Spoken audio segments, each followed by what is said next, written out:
నేడు అంబేద్కర్ కోనసీమ జిల్లా అమలాపురంలో దివంగత లోక్సభ స్పీకర్ జీఎంసీ బాలయోగి 24వ వర్ధంతి కార్యక్రమం జరగనుంది. అమలాపురంలోని బాలయోగి ఘాట్ వద్ద ఆయన కుమారుడు ఎంపీ గంటి హరీష్ మాథూర్ అన్ని ఏర్పాట్లు పూర్తి చేశారు.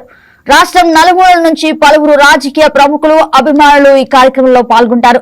అంబేద్కర్ కోనసీమ అభివృద్ధికి ఎనలేని కృషి చేసిన జీఎంసీ బాలయోగి అంబేద్కర్ కోనసీమ జిల్లా ప్రజలు గుండెలో స్థిరస్థాయిగా నిలిచిపోయారు. దీనిపై మరింత సమాచారం మా స్పెషల్ కరెస్పాండెంట్ వెంకట్ అందిస్తారు. వెంకట్, చెప్పండి, అమలాపురంలో దివంగత లోక్సభ స్పీకర్ జీఎంసీ బాలయోగి 24వ వర్ధంతి కార్యక్రమం అసలు ఎప్పుడు జరగనుంది, ఏ సమయానికి ప్రారంభం కానుంది? గుడ్ మార్నింగ్ గగన. అంబేద్కర్ కోనసీమ జిల్లాలో నేడు దివంగత జీఎంసీ బాలయోగి ఎవరైతే లోక్సభ స్పీకర్ గా పనిచేశారో ఆయన 24వ వర్ధంతి వేడుకలు ఘనంగా నిర్వహించేందుకు ఆయన కుమారుడు ప్రస్తుత ఎంపీ అమలాపురం ఎంపీ అయినటువంటి గంటి హరీష్ మాథూర్ అన్ని ఏర్పాట్లు చేశారు. ఈ రోజు ఉదయం 9 గంటలకు అమలాపురం బాలయోగి ఘాట్ వద్ద ఈ కార్యక్రమాలన్నీ నిర్వహించనున్నారు.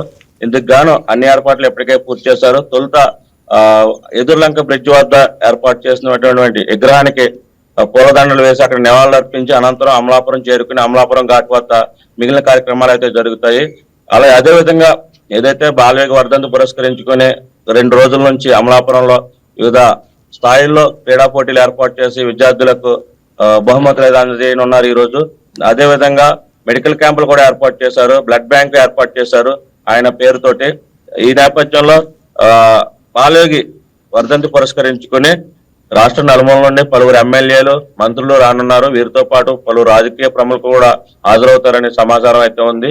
అలాగే ఆయన అభిమానులు పెద్ద ఎత్తున అమలాపురం బాలయోగి ఘాట్కి చేరుకునే అవకాశం ఉంది. దీనికి తగ్గట్టుగా అన్ని ఏర్పాట్లు అయితే అమలాపురం బాలయోగి ఘాట్ లో చేశారు.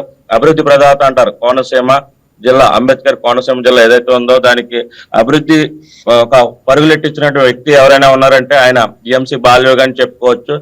ఎందుకంటే కోనసీమను జాతీయ రహదారికి అనుసంధానం చేస్తూ ప్రధాన రహదారులు ఆయన హయాంలోనే నిర్మించారు. అలాగే అమలాపురం ఆర్టీఓ కార్యాలయం కావచ్చు, ఇప్పుడున్న కలెక్టర్ కార్యాలయం కావచ్చు, అవన్నీ కూడా ఆయన హయాంలోనే నిర్మించినవి.